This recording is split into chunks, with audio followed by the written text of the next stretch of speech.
सभी विद्यार्थियों को नमस्ते। विद्यार्थियों, आपका जानवी स्टडी हब में स्वागत है। तो इस वीडियो के अंतर्गत हम Rajasthan state open school class 10 के अंतर्गत जो पेंटिंग विषय है, इस विषय के जो प्रश्न पत्र है उसका पैटर्न पर हम चर्चा करेंगे। किस तरह के प्रश्न पत्र आपका पूछा जाएगा, किस तरह के क्वेश्चन आपके एग्जाम में आते हैं। तो जो इसमें 17 क्वेश्चन आपके आएंगे, ठीक है, 17 क्वेश्चन ये आने वाले हैं आपके। और ये जो पेंटिंग का इस तरह का थ्योरी का आपका पेपर रहेगा और ये 1.5 घंटे का होगा, यानी कि 1.5 घंटे के अंतर्गत ही आपको पेपर करना होगा। और इसमें ये जो 30 अंकों का होगा, क्योंकि 70 नंबर की आपकी प्रैक्टिकल की फाइल होती है, इसलिए 30 अंकों का ये थ्योरी का पेपर होगा। और अब ये जो क्वेश्चन है वो कैसे करने हैं कि जो 17 क्वेश्चन है, 17 क्वेश्चन में किस किस तरह के क्वेश्चन पूछे जाएंगे, तो सभी प्रश्नों को करना जरूरी है। आप सभी प्रश्नों के उत्तर देके आइएगा। और 1 अंक वाले जो प्रश्न होंगे उनके 10 शब्दों में उत्तर देना, यानी जिस प्रश्न का नंबर आपको 1 ही मिल रहा है उनके उत्तर जो है आपको लमसम 10 शब्दों में ही देने हैं। उससे ज़्यादा लंबा चौड़ा उत्तर आपको नहीं लिखना है, वरना समय खराब होगा, क्योंकि समय आपके पास सिर्फ 1.5 घंटा है और प्रश्न आपको 17 करने हैं। फिर है जो 2 अंक वाले प्रश्न हैं उनको आपको 30 शब्दों में उत्तर देना है, यानी कि लमसम आपको 2-2.5 लाइन में आप उत्तर दीजिएगा। और जो 3 अंक वाले प्रश्न हैं उनके आपको 50 शब्दों में उत्तर देना है। अब देखिए ये इस तरह से प्रश्न आने वाले हैं आपके।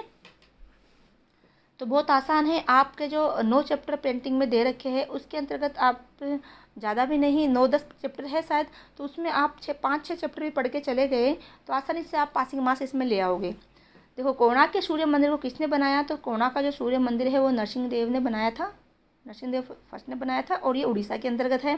फुलकारी क्या है, तो फुलकारी क्या है, फूलों का काम को ही फुलकारी कहा जाता है ना। जो फूलों की कढ़ाई होती है कपड़ों के ऊपर, उसको फुलकारी कहा जाता है। तो देखिए ये 1 अंक का है, तो इसका उत्तर आपको सिर्फ 10 शब्दों में ही देना है। कांथा के बारे में संक्षेप में लिखे, तो कांथा क्या है, कांथा एक तरह की कढ़ाई है जो है ना सीधी लाइन में की जाती है, श्रृंखलाबंद पंक्ति में की जाती है। जैसे इस तरह से जब हम धागे डालते हैं, ठीक है, वो कांथा कहलाती है।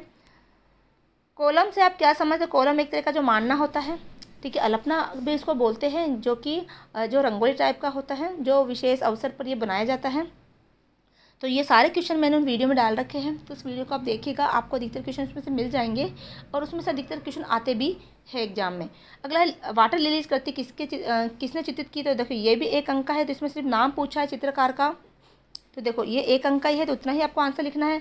किन्हीं 2 प्रसिद्ध प्रभाववादी चित्रकारों के नाम लिखिए, ठीक है। अब ये है मैन विद वायलिस कृति किसने चित्रित की थी, तो ये देखो 2 अंक का है। फिर नृत्य करती लड़की मूर्ति के बारे में संक्षेप में वर्णन कीजिए, तो जो है ना डांसिंग गर्ल से नृत्य करती हुई मूर्ति है वो कांसे की बनी हुई है, 4 इंच इसकी लंबाई है। इसके अलावा उसने जूड़ा बांध रखा है, हाथों में कंगन पहन रखा है ना, खड़ी मुद्रा में वो है। तो इस तरह से आप उस मूर्ति को देखिएगा और उसका जो है वर्णन आपको यहाँ पर करना है। रामपुरा बुल कैपिटल के बारे में आप क्या समझते थे, ये उल्टे कमल के ऊपर बनाया हुआ है, एक कांस्य यानी एक ही पत्थर से इसको चित्रित किया गया है, सॉरी इसको गढ़ा गया है, इस मूर्ति को बनाया गया है। तो इसके बारे में आप ये चैप्टर नंबर 1 से ही आपके लिया गया है। सेजा को घनवाद का जनक क्यों कहा जाता है, देखो ये भी आपके 2 नंबर का है। स्टोरी नाइट चित्र पर संक्षिप्त टिप्पणी लिखिए, तो ये सारे क्वेश्चन जो है मेरे वीडियो में डले हुए हैं, तो इस वीडियो को जरूर देखिएगा, ठीक है, ज़्यादा देखिए। आगे देखिए कि कृष्णा रेड्डी की कृति है ना वर्लपूल यानी भंवर पर संक्षिप्त टिप्पणी लिखिए।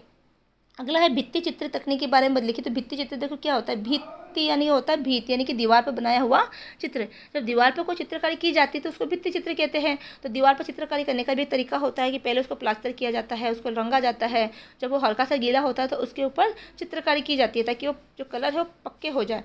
तो ये भी क्वेश्चन आपको अच्छे से पढ़ के जाना है। तो देखो अब ये जो है ये आपके 2 नंबर का है। अगला है जैन लघु चित्रों की विशेषता बताइए, तो ये 3 अंकों का क्वेश्चन है, तो इसका उत्तर आपको 50 शब्दों में देना होता है। तो इस तरह से क्वेश्चन आएंगे। मोनालिसा कृति के बारे में विस्तार से लिखिए, तो मोनालिसा कृति क्या है, तो देखो ये भी 3 अंकों का है। तो इन क्वेश्चनों को आपको अच्छे से पढ़ के जाना है। कम से कम 5 पाठों की तैयारी आपको करके जानी है। राजा रवि वर्मा के बारे में विस्तार से लिखिए, तो राजा रवि वर्मा का जो चित्र है हंस दमयंती वाला, उसके बारे में लिखना है। तो उसके जो चित्र है, या फिर वो हंस दमयंती के चित्र के बारे में पूछ सकते हैं। राजा रवि वर्मा की जो उसके खुद उनके बारे में पूछ सकता है कि वो कैसे चित्रकार थे, कैसे कलाकार थे, उन्होंने कला के क्षेत्र में क्या क्या विकास किया, ठीक है। अथवा अब देखो इन दोनों में से आपको एक ही करना होगा, इस तरह से क्वेश्चन आता है। तो अमृता शेरगिल के बारे में विस्तार से लिखिए, कि अमृता शेरगिल का जो चित्र है उसके बारे में भी आपको विस्तार से लिखना है। तो ये तो क्वेश्चन क्वेश्चन का पैटर्न था, कुछ कुछ क्वेश्चन इसमें से रिपीट भी होते हैं, ठीक है। तो ये सारे ही क्वेश्चन जो अधिकतर क्वेश्चन मैंने उस वीडियो में करवाए हुए, तो 2 वीडियो चित्रकला से संबंधित आपके यहाँ पर आएंगे इस चैनल पर, तो उसको अच्छे से पढ़ के जाइएगा। अधिकतर क्वेश्चन उसमें से मिल जाते हैं। कई बार क्या होता है, छोटे छोटे क्वेश्चनों से भी बड़े क्वेश्चन पूछते हैं, तो अगर आप छोटे छोटे क्वेश्चनों को याद करते किसी एक चित्र के बारे में, मान लो एक चित्र है, जैसे मोनालिसा चित्र है, मोनालिसा चित्र के बारे में जो पीछे जितने भी प्रश्न दिए गए हैं पाठ के अंदर, वो आप अच्छे से पढ़ के जाइएगा। अब छोटे प्रश्न पूछते तो आप आंसर दे दीजिए, अगर बड़ा मोनालिसा के बारे में कोई बड़ा क्वेश्चन पूछ लिया गया तो आप उन क्वेश्चनों के आंसर को एक करके लिख सकते हो, ठीक है।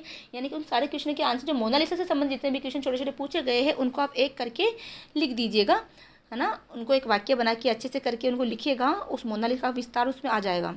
कई बार क्या होता है कि जैसे कि कोई भी चित्र होता है उसके बारे में कई छोटे छोटे क्वेश्चन बना दिए जाते हैं, और उसका विस्तार से जब आंसर लिखना होता है तो उन क्वेश्चनों के आंसर को ही हम जो है मिक्स करके अच्छे से उनके वाक्य बना के हम एक विस्तारित रूप से उन क्वेश्चनों को के आंसर को हम लिख सकते हैं।